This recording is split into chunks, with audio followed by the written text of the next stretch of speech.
اللہ کو اپنا بنا لو، اللہ کو دل میں بسا لو۔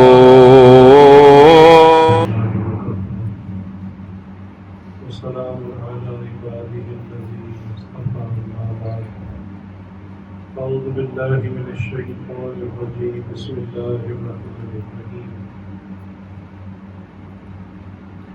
ربنا آتنا في الدنيا حسنة وفي الآخرة حسنة وقنا عذاب النار سبحان ربك رب العزة عما يصفون وسلام على المرسلين والحمد لله رب العالمين اللهم صل على سيدنا محمد وعلى آل سيدنا محمد وبارك وسلم اللهم صل على سيدنا محمد وعلى آل سيدنا محمد وبارك وسلم اللهم صل على سيدنا محمد وعلى آل سيدنا محمد وبارك وسلم۔ آج دنیا میں ہر انسان کامیابی چاہتا ہے، سکسیسفل بننا چاہتا ہے۔ کوئی بھی شخص چاہے اس کا تعلق کسی مذہب سے ہو، کسی قوم سے ہو، کسی ملک سے ہو، وہ ناکام نہیں ہونا چاہتا، وہ کامیابی چاہتا ہے۔ تاہم کامیاب کیسے ہونا ہے یا کامیابی کسے کہتے ہیں، اس کی انڈرسٹینڈنگ ہر آدمی کی ڈفرینٹ ہے۔ اس میں ہر بندے کا نظریہ، ہر ایک کی سوچ مختلف ہے۔ ایک عمومی سوچ جو پائی جاتی ہے وہ یہ ہے کہ جو شخص دنیا میں زیادہ مال بنا لے تو وہ کامیاب ترین انسان۔ یہ ایک عام اپروچ ہے، چاہے مسلم ہو، کرسچن ہو، کوئی جیو ہو، ہندو ہو، سکھ ہو، ایتھیسٹ ہو۔ یہ ایک کامن اپروچ ہے جس میں تقریباً سب لوگوں کی پرسپیکٹو یہی ہے کہ جس کے پاس زیادہ مال اور دنیا آ گئی وہ کرتا ہے۔ یہاں پر مسلمان کا نظریہ ذرا مختلف ہوتا ہے، یا یوں کہہ لیں کہ مسلمان کا نظریہ مختلف ہونا چاہیے۔ مسلمان کو نظریہ اللہ اور اللہ کے رسول نے پہلے سے دے دیا، وجہ یہ کہ ہم اپنے نظریات کو خود ڈیولپ کریں۔ دنیا کی وہ قومیں یا وہ لوگ جن کے پاس آسمانی رہنمائی نہیں ہے، ڈیوائن گائیڈنس نہیں ہے، انبیاء کی رہنمائی یا آسمانی کتابوں کی رہنمائی نہیں ہے، یا وہ اس کو پریکٹس نہیں کرتے، تو ان کا جو مسئلہ ہے وہ اپنی عقل، اپنی سمجھ کے اوپر چلنے کا ہے۔ ہر بندہ اپنی عقل سمجھ سے چلتا ہے، اور عقل تو یہی کہتی ہے کہ بھی زیادہ مال ہوگا تو گھر میں زیادہ چیزیں ہوں گی، زیادہ چیزیں ہوں گی تو زیادہ سکون ہوگا، اور تکالیف کم سے کم ہوں گی، اور پرسکون زندگی گزارنا یہ ہر انسان کی بیسک انسٹنکٹ ہے۔ ہر شخص چاہتا ہے پرسکون زندگی گزارنا۔ یہ الگ بات ہے کہ ہم یہ سکون عارضی چاہتے ہیں، تھوڑے وقت کے لیے چاہتے ہیں، یا ہم مستقل ہمیشہ ہمیشہ کے لیے سکون چاہتے ہیں۔ یہاں سوچ کا زاویہ فرق ہو جاتا ہے۔ تو اللہ اور اللہ کے رسول صلی اللہ علیہ وسلم نے مسلمان کو، جس نے کلمہ پڑھ لیا، اس کو پہلے سے نظریات دے دیے ہوئے، اسے ہر چیز بالکل کلیئر کر کے بتا دی، واضح کر کے بتا دی کہ دنیا عارضی ہے اور دنیا میں قیام بھی عارضی ہے۔ دنیا میں اگر کوئی کامیاب ہو جاتا ہے، چلے ہم اس مال کے اعتبار سے بات کر لیتے ہیں، اسی پرسپیکٹو میں بات کر لیتے ہیں، تو مال کے اعتبار سے دنیا میں کامیاب ہو بھی گیا تو یہ کامیابی بھی عارضی ہے۔ اور حقیقی کامیابی کیا ہے؟ حقیقی کامیابی یہ ہے کہ انسان دنیا میں بھی سکسیسفل ہو، آخرت میں بھی سکسیسفل ہو۔ اب یہ جو الفاظ میں نے اپنی جانب سے بولے، ان الفاظ کو بہترین انداز میں اللہ رب العزت نے خود ارشاد فرمایا اور قرآن کریم میں ارشاد فرمایا، اور اس کو ارشاد ہی نہیں فرمایا بلکہ اس کو دعا بنا دیا. اور دعا کا مطلب یہ ہے کہ انسانوں کو ترغیب دی ہے کہ تم اس کو مجھ سے مانگو. تو وہ کیا ہے؟ ایک چھوٹی سی اور بڑی خوبصورت دعا جو میں نے آپ کے سامنے تلاوت کی، ربنا آتنا فی الدنیا حسنہ. یہ اس کا پہلا پارٹ. اے اللہ ہماری دنیا کو بہترین بنا دے، حسن خوبصورت بنا دے، بہترین بنا دے، ہر لحاظ سے پرفیکٹ بنا دے. دوسرا پارٹ وفی الآخرۃ حسنہ، اور ہماری آخرت کو بھی بہترین بنا دی. اس کا جو تھرڈ اور لاسٹ پارٹ ہے وقنا عذاب النار، اور ہمیں آگ سے، جہنم کی آگ سے بچا لیجیے. یہ 3 سیگمنٹ کے اوپر چھوٹی سی دعا، یقین جانیے کہ یہ پوری زندگی گزارنے کا ایک ویژن. لوگ اپنے ویژن بناتے ہیں نا مختلف، کہ جی میرا یہ ویژن ہے، میں یہ کر جاؤں، دنیا میں فلاں کام کر جاؤں.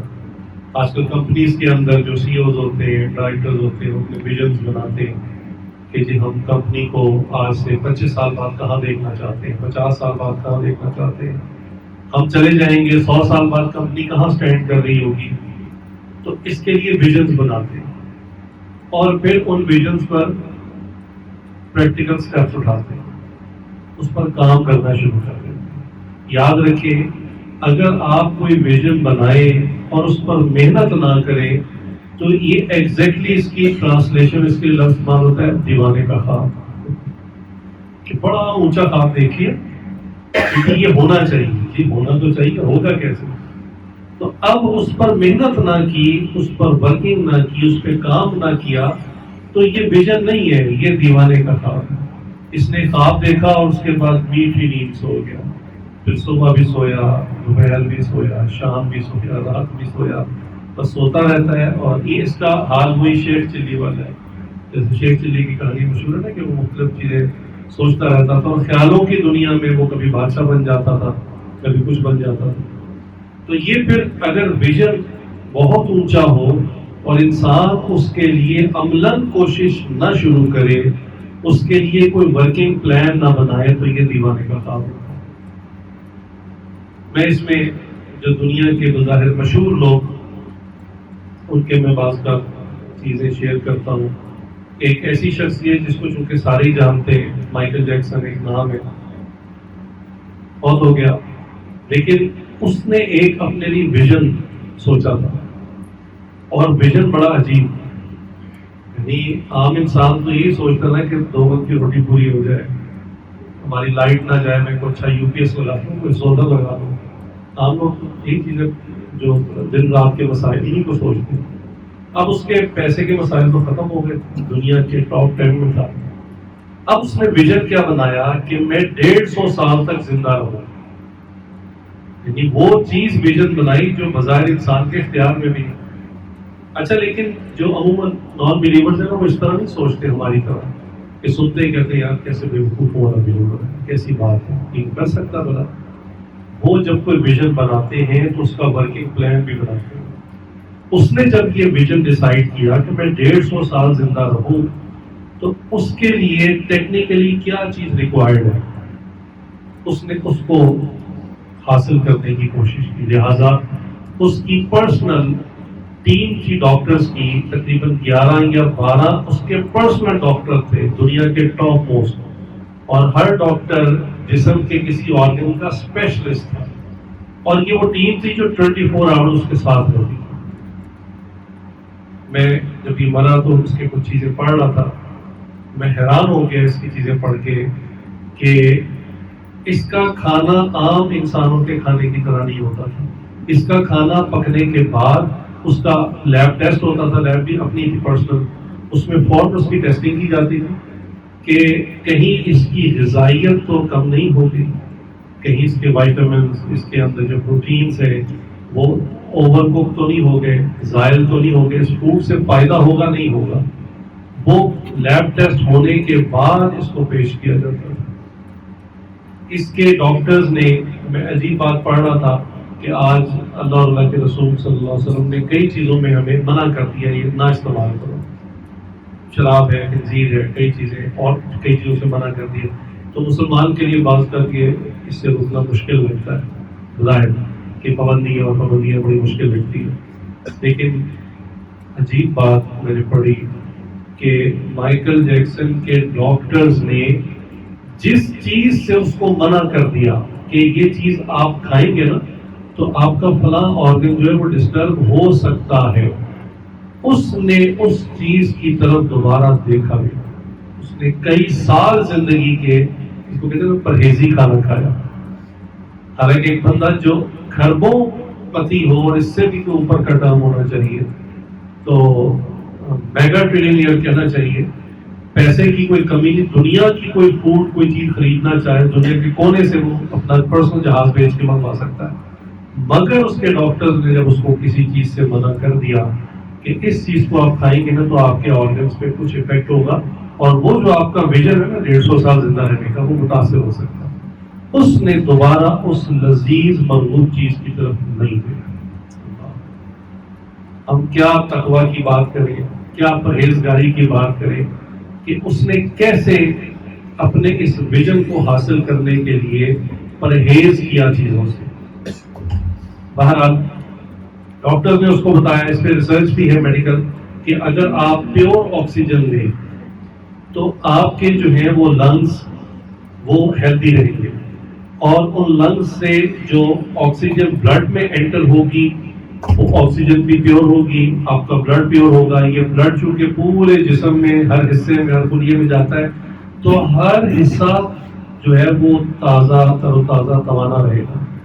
اور اس کے لیے آپ کو پتہ ہے کئی لوگ اپنا ملک چھوڑ دیتے ہیں، کئی لوگ پیدا ہوئے مثلا ایسے ملک میں جہاں پالوشن ہے اور چیزیں اللہ نے مال دے دیا تو وہ صرف اس وجہ سے کہ یہاں پالوشن ہے، یہاں ہماری لائف کم ہو سکتی ہے، وہ ایسے ایریاز میں ایسے ملکوں میں شفٹ ہو جاتے ہیں کہ جہاں پر ان کو پتہ ہے کہ بریدنگ جو ہے وہ صاف ہے، کلین ایئر ہے. تو مائیکل جیکسن نے اپنے لیے ایک سلیپنگ چیمبر، آکسیجن چیمبر بنایا ہوا تھا اور وہ اس کے اندر جا کر سوتا، پیور آکسیجن کے اندر. اللہ. بہرحال ویژن تو اس نے اتنا بڑا بنایا لیکن اس کی زندگی کوئی 50-55 سال تک تھی اور اسی آکسیجن چیمبر کے اندر وہ مردہ حال ہو پایا. یہ پوائنٹ میں نے آپ سے کیوں شیئر کیا؟ میں نے آپ کو ایک بات بتانا چاہیے کہ جب لوگ اپنا ویژن بناتے ہیں، اپنے لیے کوئی بڑا ٹارگٹ سوچتے ہیں، پھر اس کو حاصل کرنے کے لیے اس کی تگ و دو کے اندر لگ جاتے ہیں، اس کو اچیو کرنے کے لیے جو اسباب ہیں نا اس کو اختیار کرتے ہیں. دیوانے کا خواب نہیں کہ بس ہم نے سوچ لیا اور بس.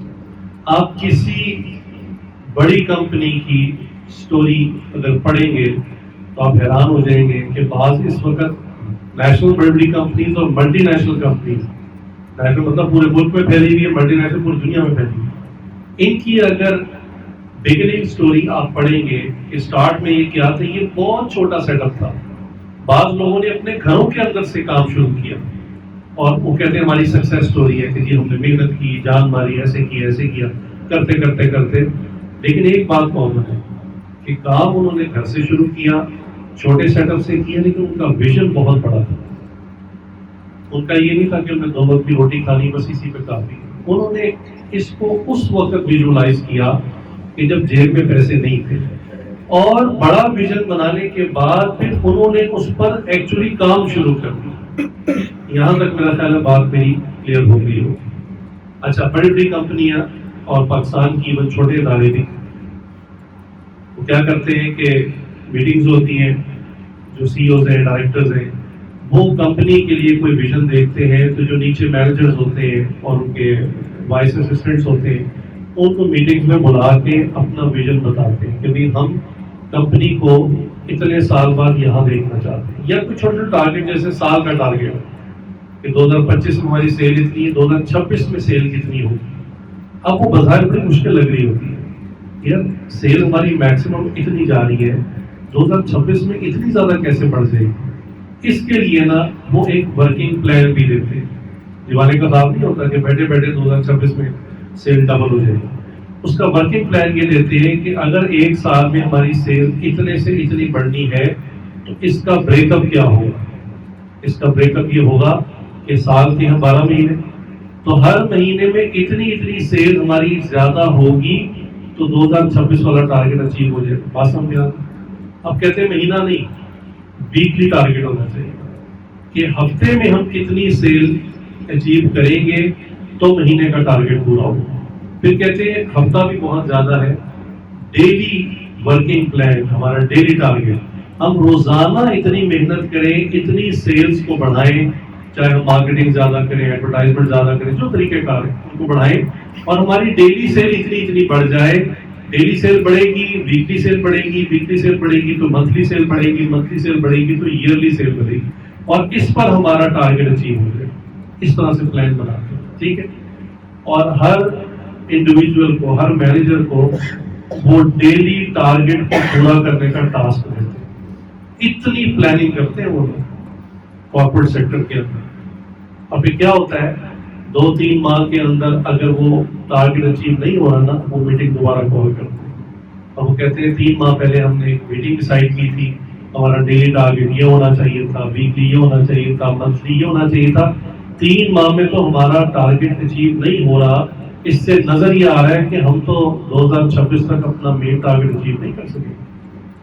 فکر کرتے ہیں، سوچتے ہیں، دوبارہ سر جوڑتے ہیں کہ کیا کیا اقدامات کیے جائیں کہ ہمارا ٹارگیٹ اچیو ہو جائے. یہ ہے دنیا. یہ جو دعا آپ کے سامنے میں نے پڑھ کر سنائی، ربنا آتنا فی الدنیا حسنہ، یہ ویژن ہو گیا. یہ دعا ہوگی، اللہ سے دعا مانگی اور ویژن ہوگی، یار ہماری دنیا کو اچھا بنا دیں. تو صرف آپ نے دعا کر کے سو جانا دیوانے کے خواب کی طرح کہ بس دعا کر دی اللہ پورا کر دے. یہاں ایک چھوٹا سا سبجیکٹ اور شامل کروں کہ دعا اور دعا کی برکت یہ یقینی ہے، ہمارا اس پر ایمان ہے، مگر ساتھ ساتھ اس بات کو انڈرسٹینڈ کرنا ضروری ہے، بالخصوص آج کے نوجوان کے لیے، کہ دعا کے علاوہ اسباب کا اختیار کرنا یہ لازم ہے اور یہ سنت ہے، سنت رسول اللہ صلی اللہ علیہ وسلم. اچھا، بعض لوگ کہتے ہیں جی وظیفہ دے دے، میرا فلاں کام پھنسا ہوا ہے، اور وظیفہ دے دے، میرا رشتہ نہیں ہو رہا، فلاں چیز، مختلف چیزیں. میں وظائف دے دیا کرتا ہوں، لیکن عموماً پوچھتا ہوں کہ آپ نے اس کے لیے اسباب میں ورکنگ کیا کی. اس کی وجہ ہے کہ بعض لوگوں کا کام صرف وظیفہ ہی پڑھنا ہوتا ہے، وہ کوئی ہاتھ پاؤں نہیں مارتا. بس کہتے ہیں ہمارے رزق میں برکت ہو جائے، حضرت کو وظیفہ دے دو. اچھا، وظیفے تو پھر تحاشا، حضرت نے مجھے بتایا، میں بتا دیتا ہوں، قرآن سے بھی ہے، حدیث سے بھی، بعض بزرگوں کے اپنے تجربات ہیں. لیکن 6 مہینے بعد کہتا ہے حضرت آپ نے وظیفہ دیا، تو میں نے بڑی باقاعدگی سے کیا، حضرت کوئی برکت نہیں. تو میں نے کہا تم کام کیا کرتے ہو؟ کہتا ہے میں 6 مہینے سے جاب بھی تلاش کر رہا ہوں. یہ حضرت میرا کام ہے تو میں بس کبھی چلا جاتا ہوں دکان پہ، کبھی نہیں جاتا. میں نے کہا سبحان اللہ. جو اسباب ہیں وہ تم نے اختیار نہیں کیے اور تم اس کے لیے وظیفے کر. یہ وہی ہے نا وہ ایک لطیف بات کہ وہ ایک شخص بیت اللہ کا غلاف پکڑ کے یا اللہ بیٹا دے دے، بیٹا دے دے، بیٹا دے دے، اور رو رو کے مانگ رہا. تو ایک بزرگ بھی طواف کر رہے تھے، ہر چکر میں دیکھتے وہ اتنا رو رہا ہے. تو میں کہا پتہ نہیں بیچارے کا، چلو پوچھتا ہوں کوئی تھوڑا سا اس کا میں بوجھ ہلکا کر دوں. اس سے پوچھا بھائی کیا حال ہے خیریت سے؟ تم ایک ہی دعا کرے بس میں اللہ سے بیٹا پا دوں. تو کہا کہ اچھا شادی کو کتنا عرصہ ہو گیا؟ میں کبھی شادی تو نہیں ہوئی. تو یہ ایک لطیف ہے بات. تو مقصد سمجھنے کا یہ ہے کہ اسباب اختیار نہ کیے اور دعائیں اور وظیفے شروع کر دیے. آپ پہلے سبب اختیار کریں، اس کے بعد دعائیں کریں. یہ بات میں نہیں کہہ رہا، آپ رسول کریم صلی اللہ علیہ وسلم کی مبارک زندگی سے دیکھیں. جنگ جو کہ زندگی کا سب سے سیریس میٹر ہوتا ہے، رسول اللہ صلی اللہ علیہ وسلم جنگ کے لیے خود تشریف لے گئے. جن جنگوں میں آپ صلی اللہ علیہ وسلم نے خود شرکت فرمائی کو غزوات کہتے ہیں، اور وہ کئی غزوات ہیں. بعض جنگوں میں صحابہ کو بھیجا، بعض میں خود بنفس نفیس شامل ہوئے. جنگ کے لیے تشریف لے گئے. اب اس میدان میں پہنچ گئے جہاں صبح جنگ ہونی ہے. فوج لے کر آ گئے، جو اسلحہ اویلیبل تھا، تھوڑا تھا زیادہ تھا، سب کچھ لے کر آ گئے. رات پڑاؤ ہے، صبح جنگ ہونی ہے.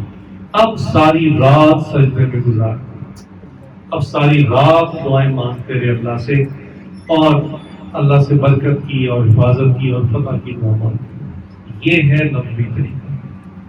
میں اسی ایگزامپل کو پیش کر کے ایک بات عرض کرتا ہوں کہ جن مسلمانوں کا آج یہ عقیدہ بنا ہوا ہے کہ میں سارا کام ہی وظیفے نے کرنا ہے، ہم نے کچھ نہیں کرنا، ان کے لیے میں گزارش کرتا ہوں، بتاؤ نبی کریم صلی اللہ علیہ وآلہ وسلم سے زیادہ بہتر اور اچھا وظیفہ کو بتا سکتا تھا؟ نہیں بتا. اچھا، نبی کریم صلی اللہ علیہ وسلم سے زیادہ بہتر کوئی وظیفہ اچھا خود پڑھ سکتا تھا؟ نہیں پڑھ سکتا. آپ مجھے بتائیں کہ سرکار دو عالم صلی اللہ علیہ وسلم کو جنگوں میں خود شرکت کرنے کی کیا ضرورت ہے؟ مدینہ منورہ میں بیٹھ کے تسبیح گھماتے 1000 دانے کی اور وظیفہ پڑھتے اور کفار کی فوجیں وہیں ہلاک ہو جاتی. کیا آپ صلی اللہ علیہ وسلم نے ایسا کیا؟ دیکھیں، اللہ کی مدد آ جائے، کوئی غیبی واقعہ اور مدد، وہ ایک الگ بات ہے. جب بندہ دعائیں مانگتا ہے اللہ سے مستقل، وظیفہ بھی ایک دعا ہی ہوتی ہے، اس کو بندہ کنٹینیوسلی کرتا ہے، یا حدیث میں اس کی مقدار بتائی ہوتی ہے کہ اتنی مقدار میں کرے تو اس کے اثرات ظاہر ہوں گے، یا بزرگوں کے اپنے یعنی اس پہ مشاہدات ہوتے ہیں کہ فلاں آیت یا فلاں جو حدیث کے الفاظ ہیں کو اتنی مرتبہ پڑھا جائے تو اس پریشانی میں مسئلہ حل ہو جاتا ہے. تو اللہ کی مدد آ جائے، وہ کام ہو جائے، وہ ایک الگ بات ہے، اس کو تسلیم کرتے ہیں. بھائی سبب تو اختیار کر.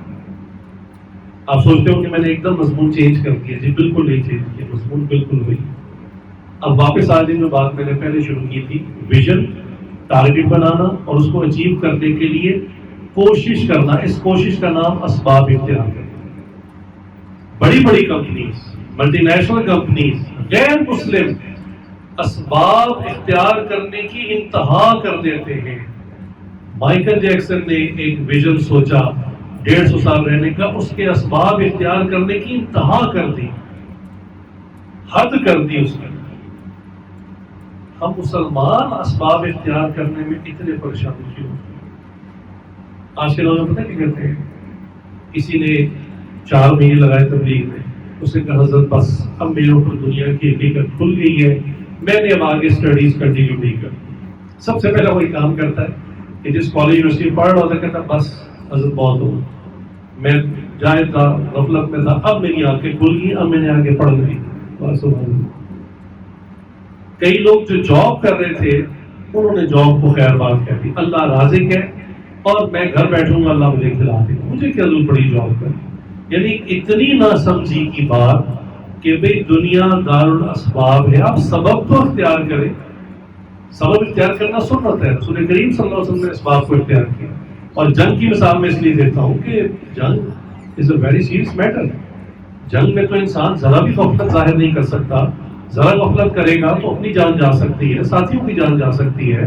تو جنگ میں تو کوئی بھی بندہ، کوئی سپہ سالار ہو، ایک عام مسلمان بھی ہو، تو وہ بھی بہت زیادہ سنجیدگی کا مظاہرہ کرتا ہے. تو آپ صلی اللہ علیہ وسلم نے جنگ میں کتنے اسباب اختیار کیے. ایک جنگ کے اندر اللہ نے مال وافر دیا تھا. آپ صلی اللہ علیہ وسلم نے جو باڈی آرمر ہوتا ہے اس کو زرہ کہتے ہیں، آپ صلی اللہ علیہ وسلم نے 2 زرہ پہنی. اس پر تو علماء نے بہت کلام کیا کہ نبی کا ایمان اور تقویٰ تو سب سے اعلیٰ ہوتا ہے. تو نبی نے اتنا کیوں اہتمام کیا کہ ایک آرمر کافی ہوتا ہے، 2 کیوں پہنے؟ یہ مجھے اور آپ کو سمجھانے کے کہ دنیا دار الاسباب ہے. جب سبب نہیں تھا تو چند گھوڑے تھے، چند اونٹ تھے، باقی صحابہ پیدل جا رہے تھے. ہاتھ میں تلواریں نہیں تھی، فرمایا درخت کی شاخیں توڑ لی. اسباب نہیں تھے نا. پھر بھی یہ نہیں کہا کہ خالی ہاتھ لڑو، کہا کہ شاخیں توڑ لو. اللہ کی مدد آئی، وہ شاخ تلوار سے زیادہ مضبوط ہو گئی اور کفار کو کاٹنا شروع کیا اس شاخ میں. سبب اختیار کیا، جو ریسورسز اویلیبل تھے اس کو اختیار کیا، چھوڑا نہیں اس بات کو. آج کا نوجوان یعنی 5 نمازیں مشکل سے پڑھتا ہے اور سمجھتا ہے توکل اور تقویٰ میرے اندر اس درجے کا آ گیا ہے کہ مجھے اسباب اختیار کرنے کی ضرورت ہی نہیں رہی. میں گھر میں بیٹھ کے تسبیح اور وظیفہ کروں گا، دروازے پر دستک ہوگی، کھولوں گا تو اللہ رب العزت خود آ چکے ہوں گے کہ بندے میں تیرا رازق ہوں، یہ پکڑ میں تیرا رزق خود تجھے دے دیا. بھئی اللہ تعالیٰ رزق بھی اسباب کے ذریعے بھیجتے ہیں. دنیا دار الاسباب. ایک سادہ سی مثال سمجھیں. آپ کو بھوک لگی ہے، گندم کوئی اگائے گا، بیج ڈالے گا، کھیت میں ہل چلائے گا، پانی دے گا، فصل کی حفاظت کرے گا. چند مہینے حفاظت کرنے کے بعد فصل پک جائے گی تو پکنے سے بھی کام نہیں ہوگا، اس کو کاٹنا پڑتا ہے. کاٹ کے اس کو مارکیٹ میں لوگ لے جائیں گے، چکی والے، اور وہ گرائنڈ کریں گے، آٹا بنے گا. اچھا ابھی بھی آپ کا پیٹ نہیں بھرے گا اس آٹے سے. یہ آٹا آپ خریدیں گے، پہلے گھر لے کر آئے. آپ اسباب دیکھیں کتنے چاہیے. اچھا اب آٹا آپ کے کچن میں موجود ہے، آپ کا پیٹ نہیں بھرے گا. کیوں؟ جناب کوئی روٹی بھی بنائے، کچے آٹے سے کسی کا پیٹ بھرتا ہے. آٹا گوندے گا، کچا آٹا گوندا ہوا اس سے بھی پیٹ نہیں بھرے گا، اس کو آگ پہ پکائے گا. اچھا اب آخری سے روٹی پک کر پلیٹ میں آپ کے بالکل منہ کے قریب آ گئی، اب بھی پیٹ نہیں بھرے گا. جناب ایک ایک نوالا توڑنا پڑے گا، منہ میں ڈالنا پڑے گا اور چبانا پڑے گا. چبانے کے بعد آپ اندر اس کو لے کر جائیں گے. اس کے بعد آپ کا اختیار نہیں ہے، پھر اللہ اس کو قبول سے ہضم کروا دے. ایک روٹی کھانے میں اتنے اسباب چاہیے. وہاں تو آپ نہیں کہتے کہ روٹی سامنے پڑی ہے اور میں بیٹھا ہوں کہ بس اللہ خود ہی میرا پیٹ بھر دے گا، مجھے کیا ضرورت پڑی اسباب کی. اسباب اس دنیا میں ہمیں چاہیے، اور انبیاء نے اسباب کو اختیار کیا. حضرت نوح علیہ السلام کے قوم میں طوفان آ رہا تھا تو نوح علیہ السلام نے خود کشتی تیار کی. وہ کہتے ہیں میں یا اللہ آپ کا نبی ہوں، مجھے کیا ضرورت پڑی کشتی بنانے کی؟ آپ کیا ہمیں بچا نہیں سکتے؟ پوری دنیا میں طوفان آ جائے، پانی آ جائے، کیا آپ اس پہ قادر نہیں ہمیں بچا دیں؟ انہوں نے یہ آرگومنٹ نہیں دیا. اللہ نے کہا نوح آپ کشتی بنائیں، انہوں نے کشتی بنانی شروع کر دی. یہ سبب تھا.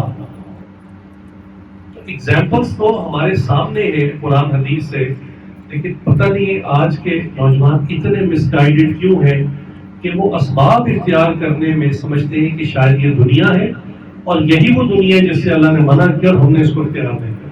لہٰذا وہ کہتے ہیں بس کو وظیفہ بتا دیں، کوئی دعا بتا دیں، ہم بیٹھ کے سارا دن پڑھتے رہے. سبحان اللہ. اس بات کو سمجھنا چاہیے.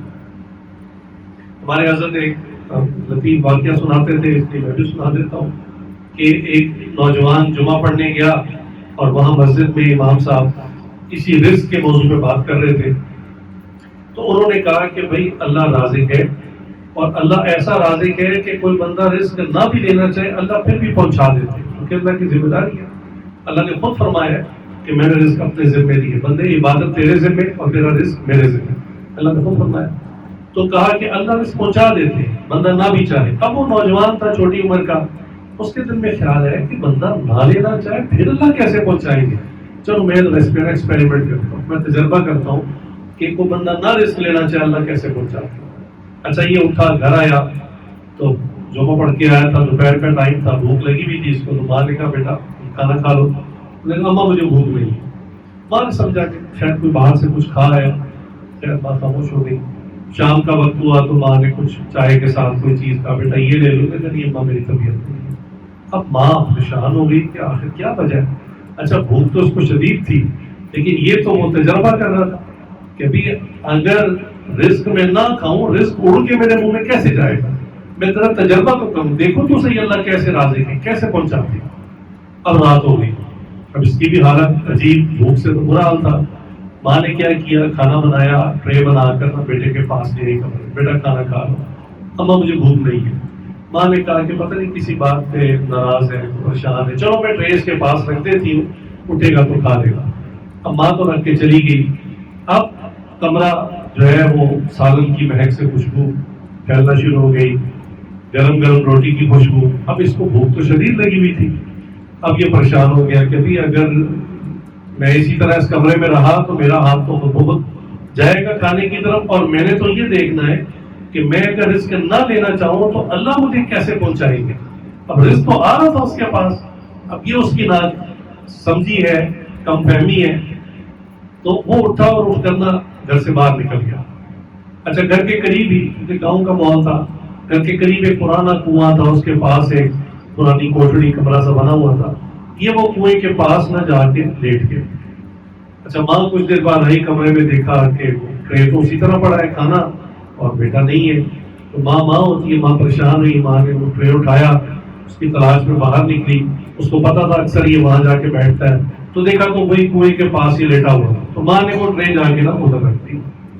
اچھا، لڑکا جب لیٹا تو اس کی آنکھ لگ گئی، یہ سو گیا، ماں ٹرے رکھ کے چلی گئی۔ رات جب کچھ زیادہ ہوئی تو وہ جو پرانی کوٹڑی تھی نا، اس میں کچھ ڈاکو تھے جو کبھی کبھی آ کے نا وہاں اکٹھے ہوتے تھے، پلاننگ کرتے تھے کہ اگلی واردات کہاں ہم نے ڈالنی۔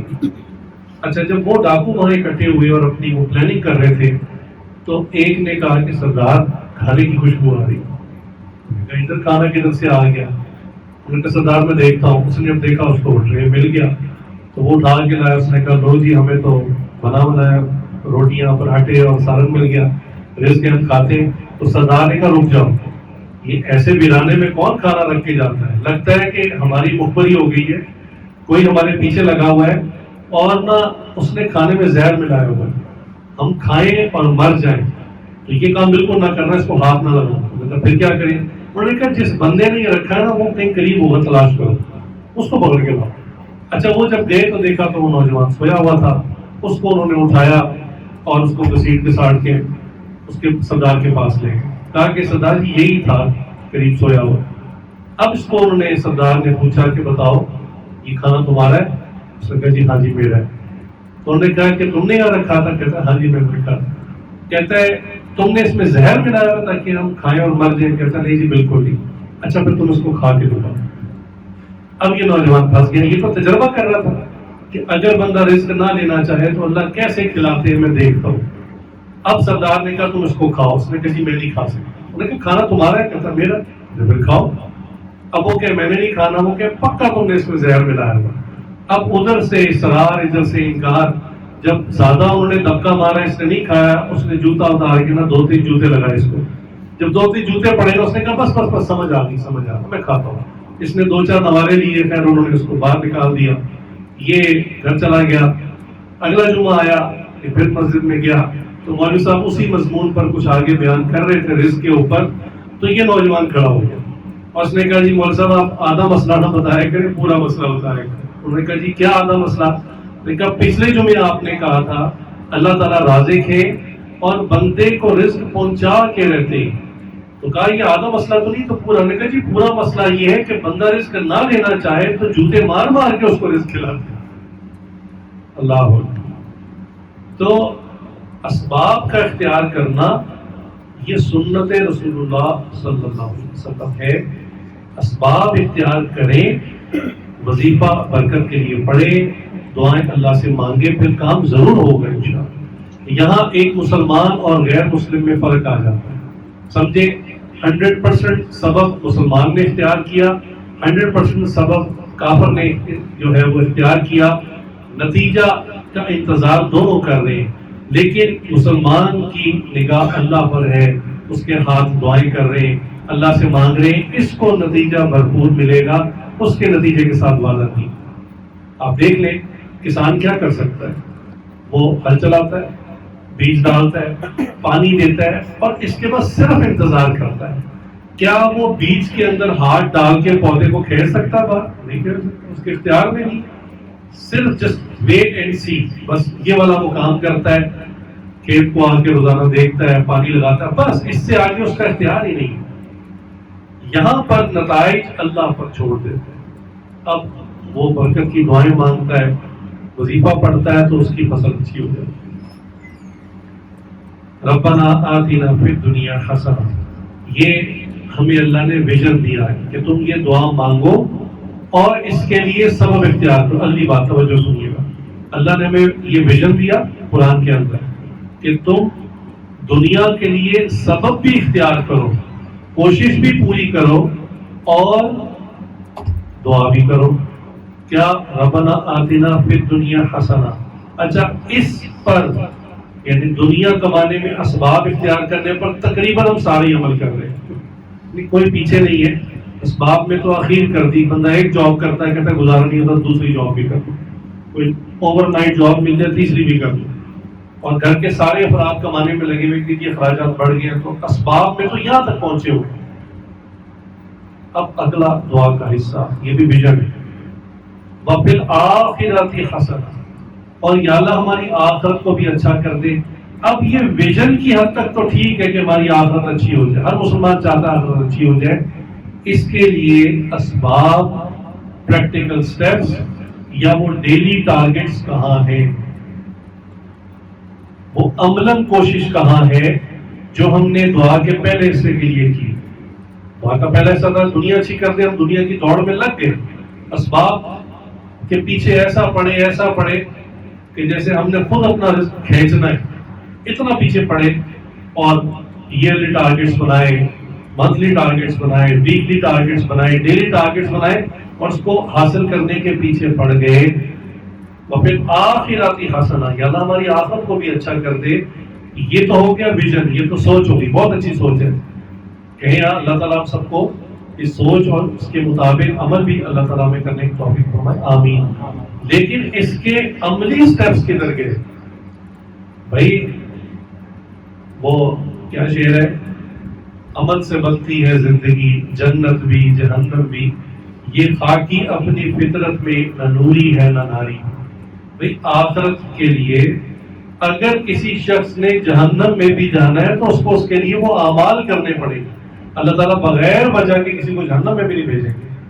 جہنم کے لیے بھی کچھ اعمال ہوں گے، یعنی گناہ ہوں گے تو اس کو جہنم میں بھیجا جائے گا، اور جنت کے لیے بھی اعمال ہوں گے تو اس کو جنت میں بھیجا جائے گا. یہ پریکٹیکل سٹیپس ہیں.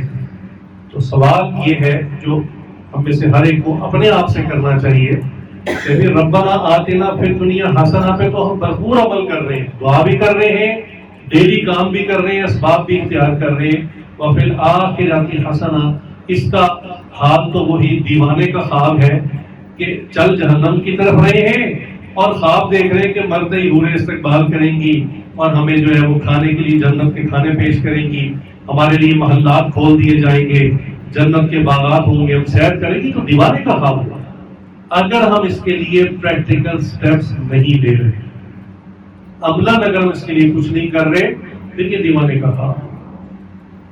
قرآن میں اللہ تعالیٰ کتنی مثالیں ایسی دیتے ہیں کہ جو بو گے وہی کاٹو گے. آپ نے کبھی آج تک، یعنی انسانی تاریخ جب سے انسان ہے، ایک مرتبہ ایک بھی ایونٹ نہیں ہوا کہ کسی شخص نے گندم بوئی ہو اور چند مہینے بعد وہ چاول کی فصل کاٹ ہو. ایک ایونٹ بھی نہیں ہوا. یہ ہسٹوریکل ایونٹ ہوتا، اگر ہو جاتا تاریخ میں لکھا جاتا کہ یہ فلاں بندے نے سیب کے درخت لگائے تھے اور اس کے بعد آم کا پھل نکل آیا اس کو. یہ ہسٹوریکل ایونٹ ہونا تھا. یہ آج تک نہیں ہوا. اللہ نے قرآن میں بھی اسی کی مثال دی، جو ڈالو گے. ہم دنیا میں اس وقت بیج ڈال رہے ہیں اپنے اعمال کے ذریعے. اب جو بیج ڈالیں گے نا آخرت میں وہی ملنا ہے، کوئی سرپرائز نہیں ہوگا، کوئی ڈفرنٹ چیز نہیں ملے گی.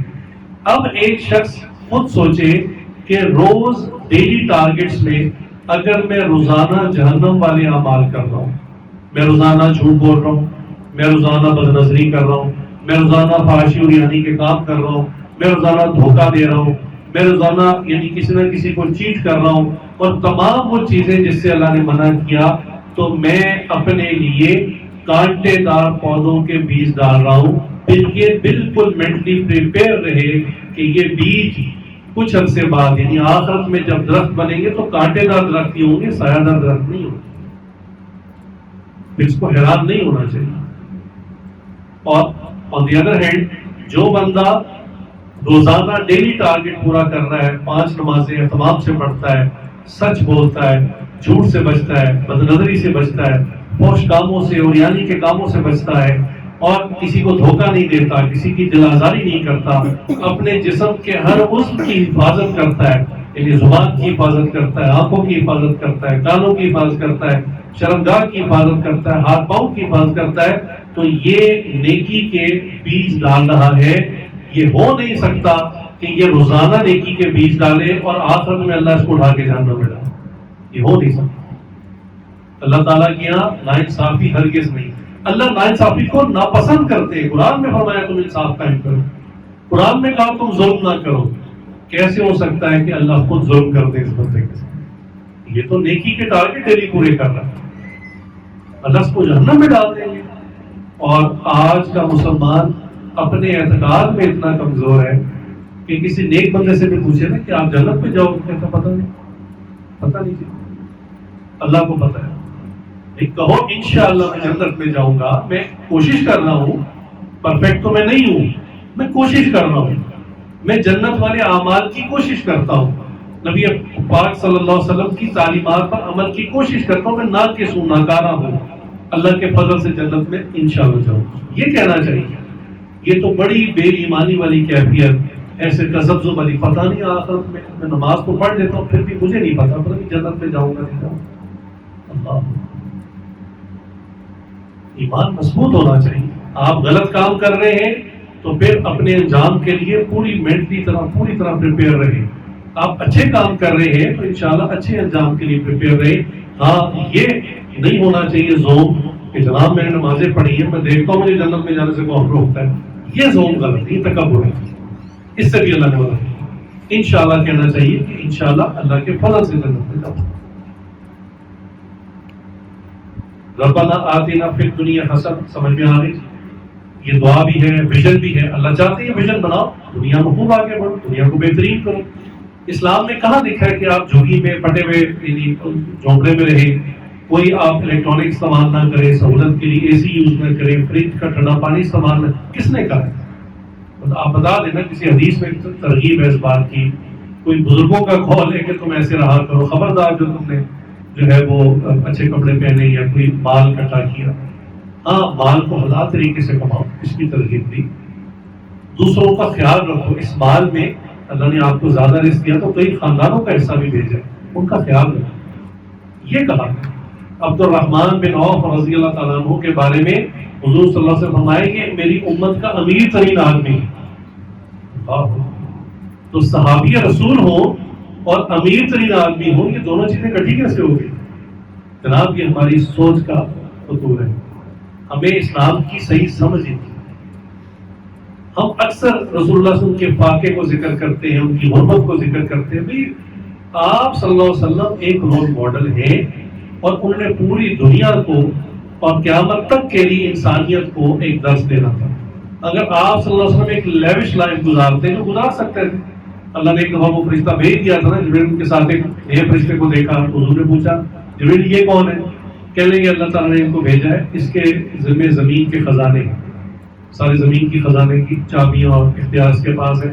تو کہا اللہ نے بھیجا ہے کہ آپ اگر کہیں اس کو چاہیں تو زمین کے خزانے آپ کے ساتھ ہو جائیں. احد پہاڑ سونے کا ہو کر آپ کے ساتھ چلا کریں، جہاں چاہیں جتنا چاہیں خرچ کریں اور آپ کے رتبے میں بھی کوئی کمی نہیں کی جائے گی. حضور نے فرمایا کہ مجھے تو یہ پسند ہے کہ میں ایک دن کھاؤں، اللہ کا شکر ادا کروں، اگلے دن پاکا ہو، روزہ رکھ لوں، صبر کروں. یہ عبدیت تھی، یہ عاجزی تھی، یہ انسانوں کے لیے وہ رول ماڈل بننا تھا. آپ بتائیے نا کہ آپ صلی اللہ علیہ وسلم اگر شہانہ زندگی گزار کے تشریف لے جاتے تو تمام جو دنیا کے غریب لوگ تھے انہوں نے کہنا اسلام بہت اچھا دین ہے، سب کچھ ہے، مگر ہے امیروں کے. غریبوں کا اس سے کوئی تعلق. ہمیں آ کے درس نہ دے، ہمیں نہ کہ نماز پڑھنے کا، ہمیں نہ کہ روزہ رکھنے کا. ہم تو غریب لوگ، ہمارے نبی تو بہت امیر اور بڑی شاہانہ زندگی گزار کے گئے. ان کے لیے رول ماڈل کیسے بنتے ہیں؟ جو آپ صلی اللہ علیہ وسلم نے زندگی گزاری وہ تمام انسانیت قیامت تک کے لیے وہ آئیڈیل ہے، وہ ہمارے مینٹور ہے، ہمارے لیے رول ماڈل ہے. ان کا معاملہ اور تھا. اس لیے جب صحابہ کو دیکھیں جو آپ ان کے ساتھی تھے، میں آپ کو بتا رہا ہوں عبد الرحمن بن عوف تعالیٰ سب سے امیر تھے. یعنی جب ان کی وفات ہوئی سونا اتنا زیادہ تھا، صرف سونا، باقی مال چھوڑ دیں، جو اونٹ تھے، جو گھر تھے، جو باقی چیزیں مال تجارت وہ الگ تھا. صرف سونا اتنا تھا کہ اس کو جب تقسیم کیا اولاد میں تو یعنی جو سونے کو کلہاڑیوں سے توڑنے والے تھے وہ بھی تھک جاتے تھے، کلہاڑیاں بھی ٹوٹ جاتی. اتنا تو سونا تھا. اگر یہ اتنا ہی ناجائز اور حرام تھا تو صحابی رسول کے پاس کیا کر رہا ہے؟ اس لیے ربنا آتنا فی الدنیا حسنہ یہ قرآن کی آیت ہے. اللہ بھی جن دے رہے ہیں کہ تم یہ مجھ سے مانگو، مانگنے کے بعد بیٹھ جاؤ نہیں، اسباب اختیار کرو. ٹھیک ہو گیا، سمجھ میں آ گئی، آگے چلو. تو پھر آخرتی حسنہ یہ مجھ سے مانگو، دعا کرو، پھر بیٹھ جاؤ ہاتھ پہ ہاتھ کر کے. نہیں جناب، اس کے لیے بھی اسی طرح کوشش کرو، اس کے لیے بھی ڈیلی ٹارگیٹس بناؤ. اس کے بھی منتھلی ٹارگیٹس بناؤ، ایئرلی ٹارگیٹس بناؤ.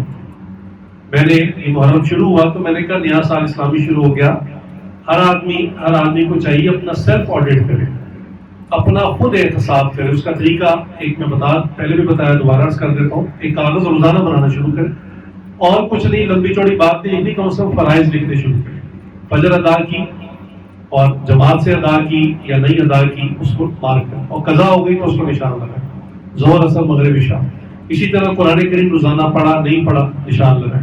ذکر اذکار تسبیحات کیے نہیں کیے نشان لگائیں. ایک کاغذ بنا لیں، اور یہ آپ کا پرسنل ڈاکومنٹ ہے، کسی کو دکھانا نہیں ہے، آپ ہی کے پاس رہے گا. ڈیلی اس کو فل کریں. 30 دنوں کے بعد ایک مرتبہ اس کو دیکھیں.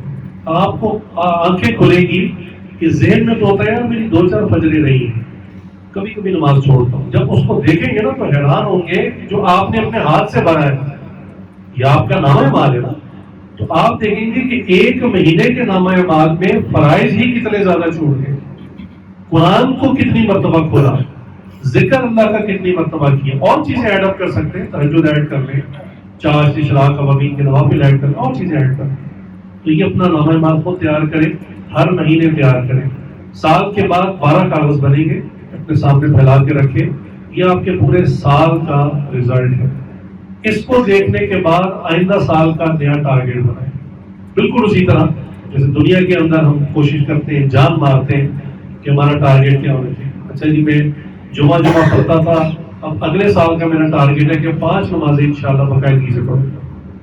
جو 5 نمازیں گھر میں پڑھتا تھا وہ ٹارگیٹ بنائے میں جماعت سے 5 نمازیں پڑھوں گا.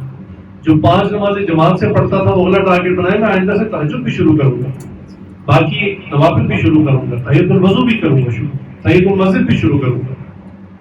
میں نے زندگی میں کبھی اذان ہی نہیں دی، میں اذان دوں گا انشاءاللہ کبھی کبھی.